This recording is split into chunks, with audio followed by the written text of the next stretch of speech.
guys, welcome back to Hold Me. We are on our episode 3 and we're really excited about that. Episode 3, guys. Yes. We made it. 3. That's Wow. I always said when we got to episode 3, I would just do a praise party right in the middle of the segment, but we're going to hold off on that.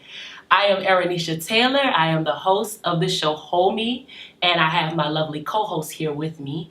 It's Misty Johnson. Hey, y'all. Julie Joseph. Hello. And Johnathan Hill.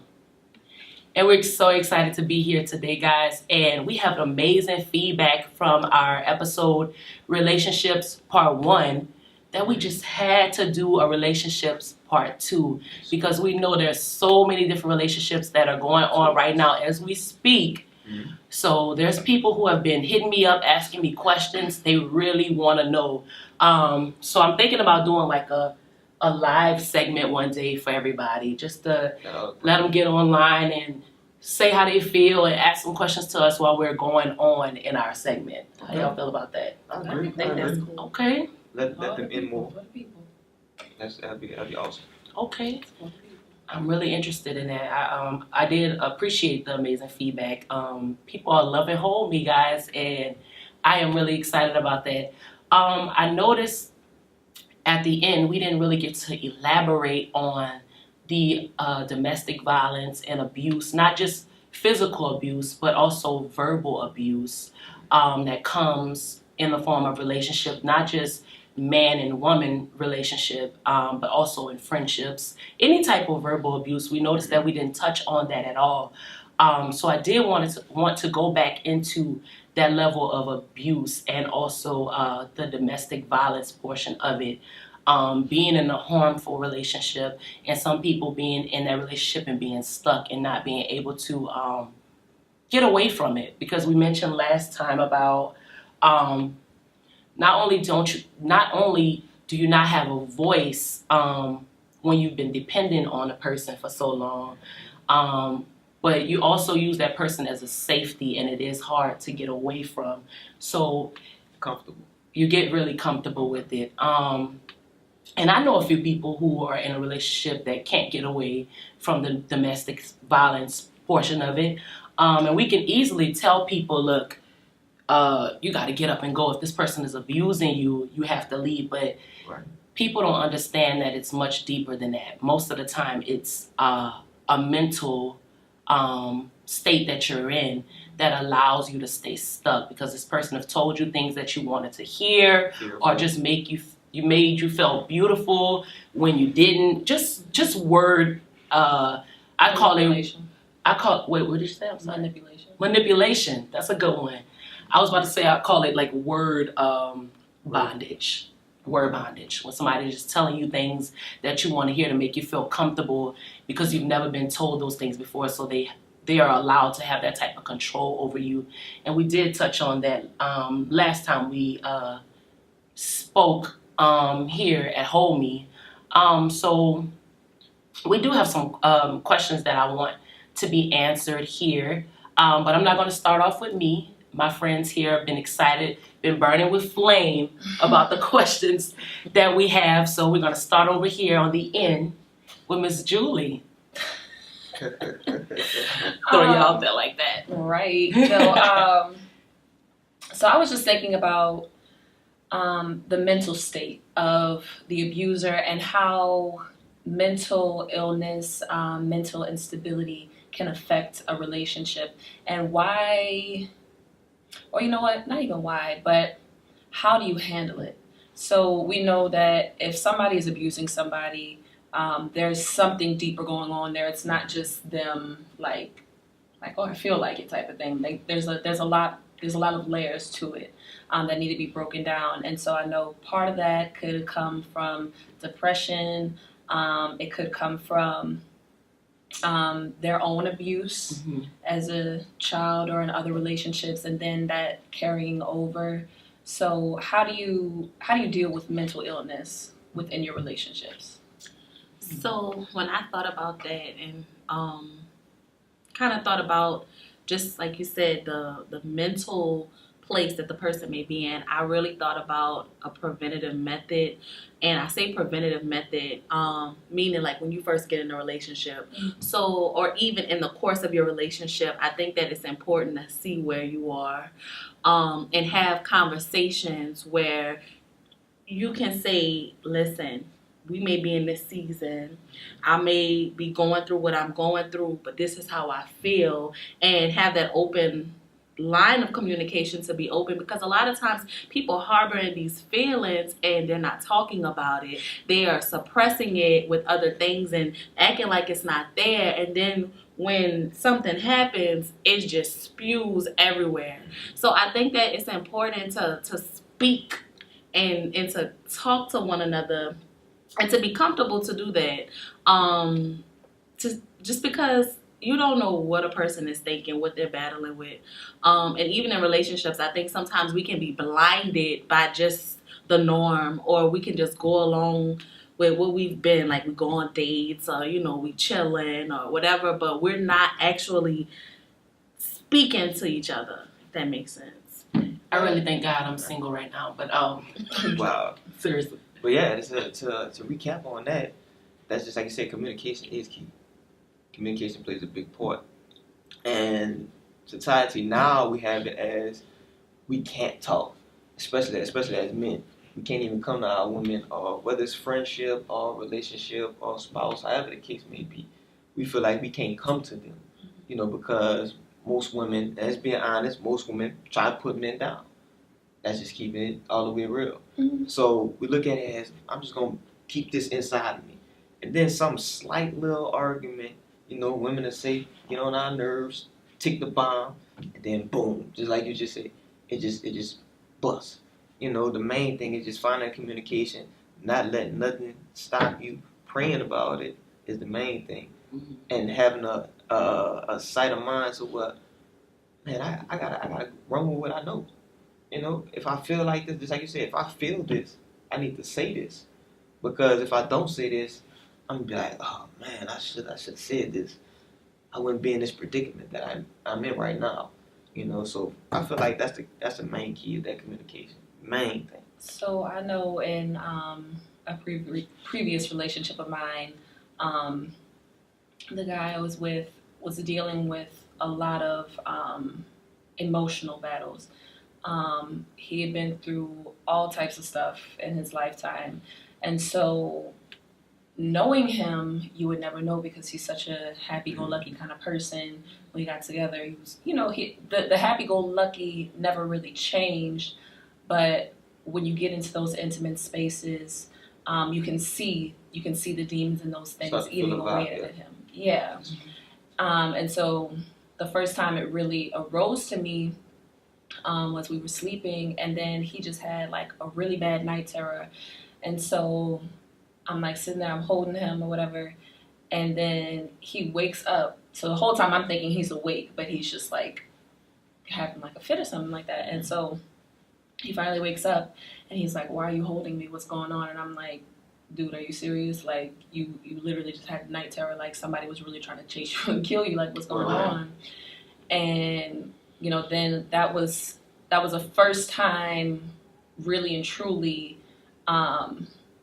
we were able to break it down on a deeper level and start to release some of that baggage and that emotional bondage that had been going on, because he was so used to being hurt or suffering through some type of trauma and then bearing it down because nobody was really listening to hear the way that he needed them to hear him. Felt comfortable with you? Yeah. But at that point, it was you didn't have any choice. But we had no choice but to open up at that point, because, like, you know what I'm saying? It's just something that happened to us. That's unavoidable. It'll force you. You're tripping in your sleep. Yeah, like, it's time for a conversation. Yeah, and so for me, I guess it was easier in that time to be that support for him, because I'm a naturally supportive, I want to cradle you and cuddle you and hold my baby and make you feel better type of person. But I didn't realize my own struggles. I didn't realize my own things that I was dealing with. So it was so easy for me to take on those burdens. And when I did, it weighed down heavily on me. Like at one point, I got so stressed out with his problems that I really made myself like ill. So how do you think you can balance taking on or helping your spouse or partner with their issues while not taking them as your own? Because I really took them home. I really feel like that just goes back to what we say. Although we are you're saying that you are a nurturing person and that's in you, that's a great quality to have. But in the midst of, we have to know where we are. And we spoke about that last time we did Hold Me. We have to know where we are in order to help someone else out. It's impossible to help somebody out with their struggles if you're already running on E. If you're running on E, your spirit is not full. How is it possible for you to fill somebody else up on an empty tank? We have to know where we are in order to be able to help someone else. We got to help ourselves first. And that's, again, when we spoke about in a relationship, it should be two whole people, not two people just trying to figure things out. You have to find out who you are first before you want to add anybody else into your mess. When you decide and or get the help that you need, helping balance your own life, only then will you be able to invite somebody else in to just add to what you have. That's what I feel. So you shouldn't date if you. So let's say, for instance, if you're already married and you've already taken this person as your spouse and your own. I would say, to answer your question, Julie, when you said what do you do at that point, I think that it's very important that, first of all, one of you, hopefully it's you have a relationship with God enough to say, I'm going to do my portion as what I'm supposed to be, which is a help me to this individual. So I'm going to pray for you. I see the need. I'll talk to you. But once God says to remove myself, I have to do that and let him step in, because you're not designed to carry all the burdens, if that makes sense. Yeah, and sometimes we think that we are, and we see we can't do anything by our own strength, number one. But to take on someone's inner things, it won't work. Now you have some, to piggyback what you were saying, you have some that when you were saying both of you, your spouses should be whole. At some point in time, there's some that's strong like that. A strong mind, strong will, and will take some of that with them and uplift in a relationship. Like you have one that's whole, completely whole, and you have another one that's maybe somewhat whole, and they feel like I could work, I could do this, I could work. Then they build each other up, and that one that's already whole builds that one that's halfway whole, and now both of them whole. So I feel like that can work. That can work two ways with that one. I wouldn't suggest that you both can be completely whole, which would be amazing. But it's very rare to find someone that's completely whole. And we talked about in the beginning, how can we find someone, like, what does whole mean to them and everything like that. So I think finding that is a big test upon, being a soldier of God in his army. I'm gonna give you this test. I want to see how well you can do with this. I understand that you're completely whole, and this person over here is not that whole, but have great qualities, great similarities, and everything like that, and just maybe need that push and that drive that most women give to men. Let's keep that 100. But I think that's awesome for that to happen, instead of it being, because it seems like, man, it's just like I help this person, and I love this person. I'm with this person. I seen this person's growth, So I think that's an awesome way too. I think that's a great way to look at it. But when I'm speaking about wholeness, I mean it just completely just knowing who you are. If you don't know who you are, then you don't know what you want. So why are you dating? Yeah. That's just me. I don't think that if you don't know who you are and know what you want, then you shouldn't date, because it's not fair to that person, nor is it to you. Because as time goes along, there may be somebody that you're more interested in. There may be somebody that is bringing a little more to the table while you're already in a relationship with this other person, and then it'll be easy for you to drop the ball on that person again, because you went into this first relationship not knowing what you wanted. You just testing the waters, right? But there's somebody who comes along who looks a little more interesting. You're going to step away from that relationship and jump into the next, because you really went into it not knowing what you want. But this person looks a little bit like what you could have possibly imagined you would probably want, or they're saying some of the things that you would want them to say. So now I'm going to go along with this person. So I just feel like it's not fair to be unstable in a relationship. I really do feel like that. Yeah, it's not. Yeah. Well, for some people who aren't, I guess, as enlightened in their journey of self, you can get into relationships thinking you have it all together. Like, you know what I'm saying? For people nowadays, it's like, okay, I have the job, I can pay my bills, I can do this, I have it together.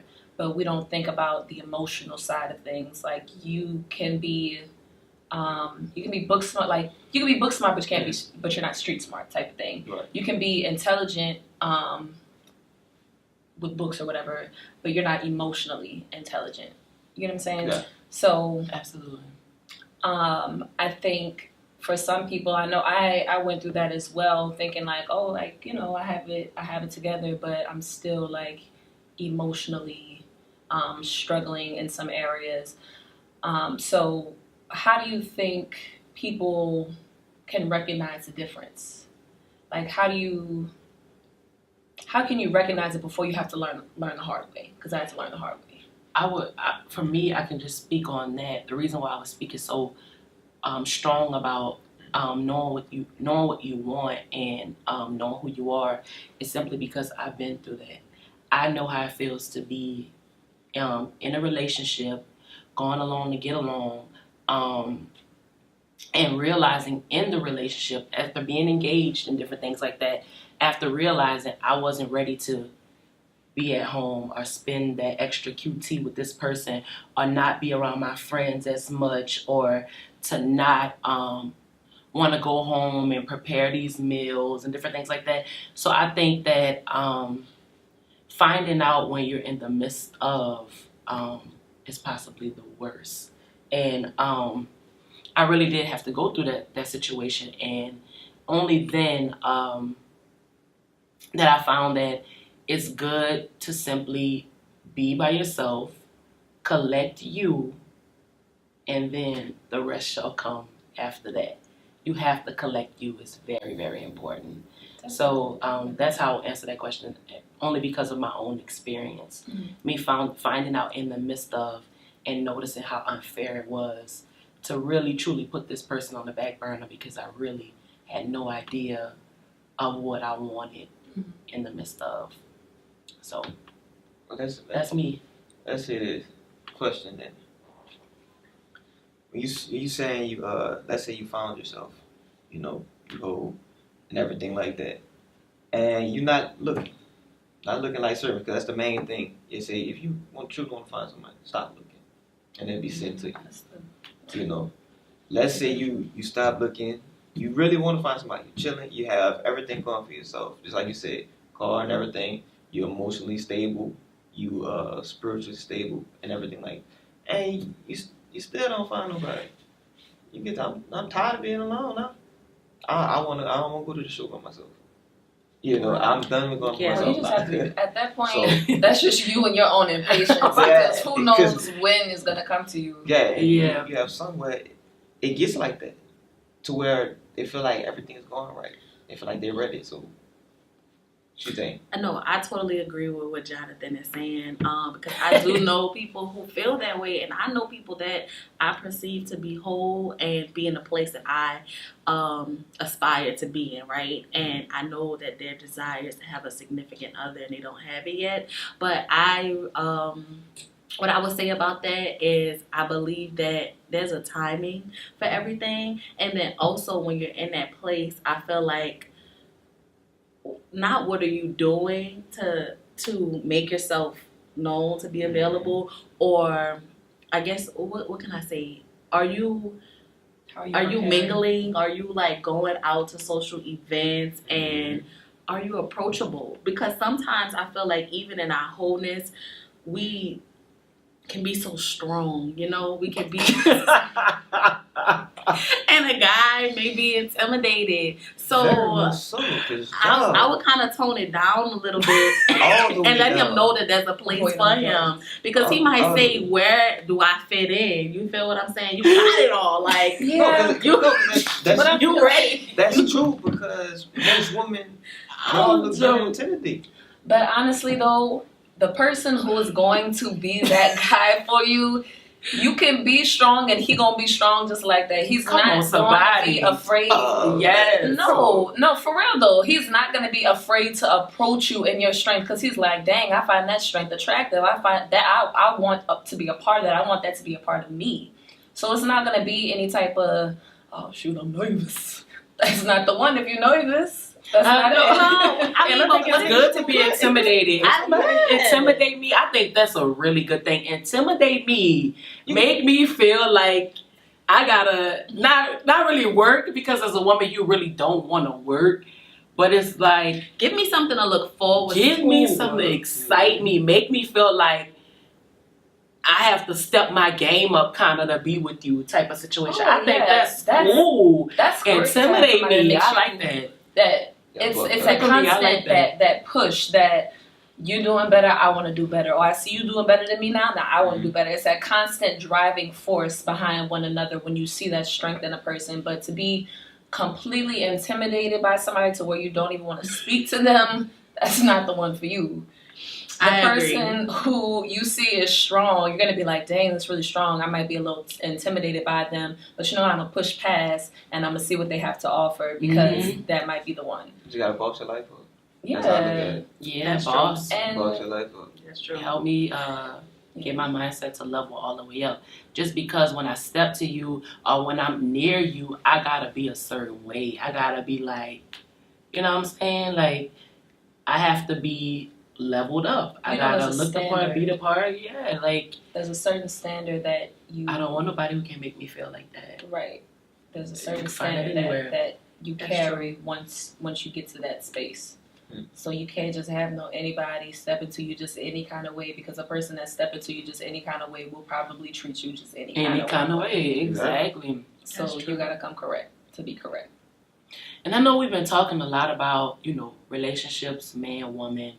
I feel like those relationships are very important, especially if you're in a single place. I've been talking to people who are married who are really not in a good place with their husbands, trying to find ways to rekindle and bring the spark back into. I'm finding people who are in relationships who are really, really happy, communication level on point. Those things, those relationships are what they are. But what about when it comes to your other relationships, like your friendships, relationships with your parents, different things like that? I'm trying to figure out a good question to ask when it comes down to that. How do you keep the balance in those type of friendships and relationships? Communication is just important in your friendships as they are in your relationships.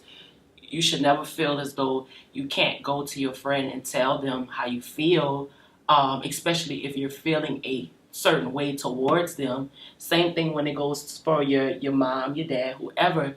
It should always be a level of communication that goes for it. So communication is not just key for that. Communication is key, is universal, right? Yeah. Y'all agree with that? Yeah. So how do you feel like you keep the balance with your friendships? Even when you're in a relationship too. How do you communicate with your friends and your spouse or the person that you're with? How does that work? I think that's a good question. I will say this. I would rather a person be committed to me than for a person to be excited about me. And when I say that because I feel like excitement fizzles. You get a new friend or a new boyfriend, you're so excited and stuff like that, and then things begin to take place. Life continues to happen, and it's not always going to be like that. So I feel like if a person is genuinely committed to you, that means that when it comes down to the things that you're doing or the ways that they can be there for you, they're not going to give up because of that commitment. And I feel like, you get what I'm saying? Yeah, absolutely. It fizzles out, and then things fizzle out, or it gets It's rough. like infatuation. Yeah, it gets rough. You have an argument and then you're ready to throw it all away. When you're committed to somebody, you're not going to throw it all away. Absolutely. That's friends, family. It doesn't matter. It really doesn't. I truly agree with that. You got to be open-minded to accept what they tell you. See, most friends nowadays in friendship relationships don't accept, if they ask them a certain thing. Like you had said, I want to go to my friend and ask this. What's your opinion on this? But it ain't the opinion that they had in their mind that, you should have said this. I want you to say this. I don't think and then now y'all don't talk no more because of that one incident. I can't be a genuine friend if I can't tell you honesty. If I can't be honesty and trustworthy and truthful with you, Yeah. I'm not supposed to be your friend. Mm-hmm. I'm not going to be the friend that's going to, let me cut around here. I know how sensitive this friend is. No, I want to be that friend to tell you anything that's wrong, you wrong, you wrong. You right, you right. I think this should happen like this because maybe you've been through this situation. And that's not always appreciated, though, Johnathan. I'm happy you said that Mm-hmm. because I feel like I am one of those people who does not really. I'm not very, very sensitive when it comes towards other people, which could be a good thing and a bad thing. Okay. I'm one to say how I feel and one to tell you about you, but people say that I don't receive when people are telling me about me. So I think that's really bad. But I feel as though because I'm not one of those people, it's hard when I have an issue or whatever going on with me because I'll be all open ears for everybody else. But when it comes to me, people take it as a joke or they take it very lightly when I'm explaining something very traumatic that has gone on in my life or whatever I may be going through. Right. I feel like people don't necessarily take it very seriously or they throw it under the carpet because of who I am or me not being as sensitive, I guess. That makes sense to y'all? Yeah, Y'all get what I'm saying? Yeah, I mean it's I'm like the check on your strong friend type of thing. But I think there has to be a balance with your cutting. Mm-hmm. Like we know Bishop always says, I'm gonna cut you, but I'm not gonna let you bleed. I know I have some friends who are very, very sensitive to a lot, very, very sensitive. Right. But I'm still gonna be direct with you and tell you what's going on. But maybe with you, I'm not gonna say it in such a harsh tone that I could use with a different friend of mine who I know can take it for what it is. I'm not coming to hurt you. I'm telling you because I care about you. I'm not going to have you out here looking stupid. Right. And that's just what it is. With the other person, I'm going to tell you, it's just not going to be as sharp. So I think there's a you have to have some finesse in your delivery of communication with everybody. Everybody. But like they say with your child. But for real, because everybody doesn't receive things in the same way. That's true. Everybody does not have the same reception, so you can't just, like you you can't just come can like yell that. at this one, sit down. This one you got to beat them. It's the same. But I feel like if a person knows who you are and they've been experiencing you and dealing with you for quite some time, why do people still get offended by certain things that is said and they know it's not to hurt or harm you? I think it goes hand in hand because even though, like you saying it, it's not to hurt or harm you, because that's who I am, then you also have to take into consideration who that person is. If you have been around that individual for a long time, then you know what they can bear, you know their personality, you know them as well. So I feel like in relationships, when you grow to learn each other and know each other, I think that it does require you to acclimate to a certain not change who you are, but finesse. yeah, for that person. It is very important to know who you're dealing with. Yeah. On a deeper level, if you're going to be that good friend, that open friend, that honest friend with somebody. If you're going to be a friend, period, because if you can't be open and honest, that's not really a friend. That's more of like an acquaintance. Yeah. Right. Yeah. Exactly. Yeah. And I was listening to you talking about, I want to go back to that particular thing where you were saying that for a man, it is hard to communicate with a woman because a woman tries to beat a man down. So I want to know, just because a male is sitting here, do y'all ever take the time to sit back and consider a woman's feeling and why they're coming, a woman's feelings and why they're coming in a form of aggression towards a man? Do you agree that a lot of the times men are taught that because they really don't listen, and people have to constantly tell a man something over and over and over again to get y'all to just understand, and you still don't, and that's where a woman comes in and a backlash comes in because it's from a man not listening. A woman is not just there to beat you down. I cannot say that because a lot of women come from my experience, and quote me if I'm wrong, a lot of women come in a relationship to spread the love. I don't know women that's out here just doing it just to get in one, just to say they're in one. The women that I know specifically, they are in a relationship to share the love. You love me, I love you, let's work this thing out type of situation. But You have some, because I've ran into some to where they'll come in with a whole different aspect. I'm gonna call you. Like what? Like I'm about to say it. I'm gonna call you back. Like they come in with hurt or something like that. I had some that come in like that. That's why I said very few. That's But we're talking about the commercial. Wait. We're talking about the communication level, though. Yeah, you said that when they come in, most women, men will be like, well, I don't understand. So they will come in aggressive, far as what you were saying, so as, oh, don't you think we don't get it, and stuff like that, or do we take feelings or take heed to what a woman or how they feel? Y'all don't. And everything like that. You can't say we all don't do. Okay, I'm listening. But most of us do. Okay. At the same time, because it's just the fact that no, women don't come in to hurt a man and everything. A woman probably been hurt, so they're like, okay, I'm gonna take a chance on this. I'm gonna step out on faith as we should, and I'm gonna come. Oh, you're not listening. Here we go again. So they came from hurt. So some women, not all, some women will come into it with the same aspect. Oh, all men are the same. That's the line right there. Most women say all men are the same. I can't lie about that. This, all men are dogs. No, all men are not dogs. All men are not the same. It's just what is attracting those men about you. It's a persona that you're giving off that's attracting that. So I can't agree though that as men sometimes we gotta get told over and over and over. That's some men, because I can honestly say for me, and that's just me not being high-minded or nothing like that. I can't get told more than once because I'm one of them different guys. That's me being completely honest. I'm one of them different guys that I move different. So I'm always concerned about the woman's aspect.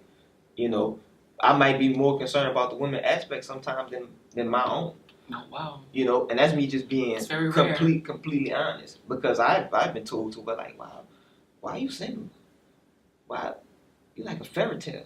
What? I got wings on the back. I'm a fairy tale. I'm like, I'm not that. I'm just being me. So most men do look at I can't. Most men actually do look at the aspect of consideration of how women feel and everything like that, but the main thing is just communication. Most women just downplay them sometimes, and that's how I feel. Most women actually do I'm that. about to I say. don't want to say no. Okay. I say most, I not all. don't Hold on. Most. I feel like we have to throw away the most adjective when we're speaking about people. We have to throw away the most because we keep putting people into these categories and things like that are not so.